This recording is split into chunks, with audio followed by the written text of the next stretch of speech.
तो अभी तक हमने पढ़ा कि भूगोल की अन्य विषयों के साथ संबंध, और आपने इसका नोटबुक में डायग्राम भी बना लिया होगा।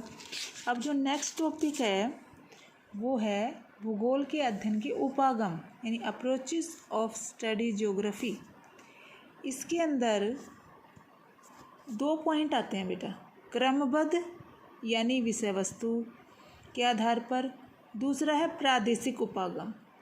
अब जो क्रमबद्ध उपागम है इसमें बेटा भूगोल का अध्ययन क्रम वाइज करना, क्रम के आधार पर, यानी टॉपिक्स में बांटकर, प्रकरणों में बांटकर भूगोल का अध्ययन करना, जैसे धरातल, जलवायु, मृदा, अपवाह, खनिज, कृषि, उद्योग, परिवहन, जनसंख्या, व्यापार, इन सभी का अलग अलग टॉपिक्स में भूगोल का अध्ययन करना क्रमबद्ध उपागम कहलाता है।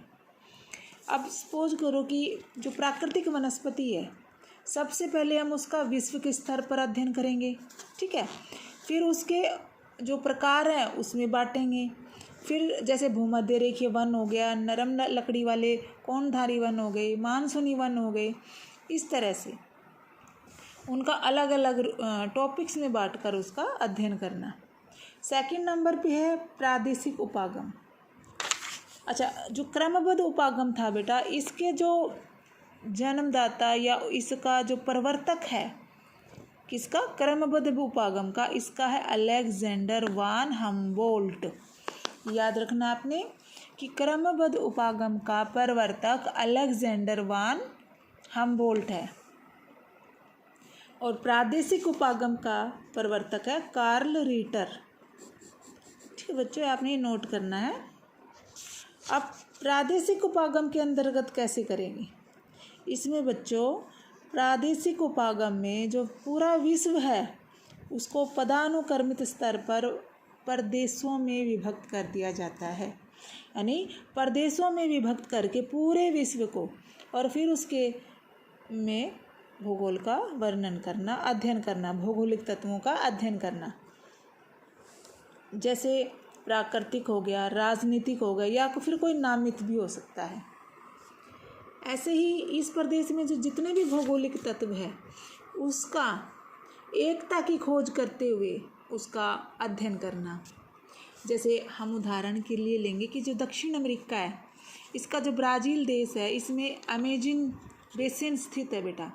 जो उसका भौगोलिक वातावरण है, किसका, ब्राज़ील के अंदर अमेजन बेसिन का, ये इस अमेजोन में जो भौगोलिक वातावरण है वही हजारों किलोमीटर दूर अफ्रीका, कांगो, जायरे, फिलीपींस, इन सभी में ये हजारों किलोमीटर दूर है, मलेशिया, इंडोनेशिया, ऐसा ही वातावरण जैसा कि अमेजोन में है, ऐसा ही वातावरण सेम इन में भी मिलता है।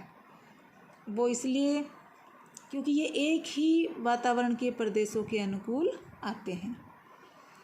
यहाँ पर भूमध्य रेखीय प्रदेश इनको कहेंगे, यानी ये प्राकृतिक खंड तो हैं लेकिन दूर दूर हैं, लेकिन इनमें भौगोलिक और मानवीय दशाओं की जो हम अध्ययन करेंगे वो प्रादेशिक विधि के अंतर्गत करेंगे, क्योंकि इन सभी जो देश हैं दूर दूर होने के बावजूद एनवायरनमेंट एक ही पाया जाता है।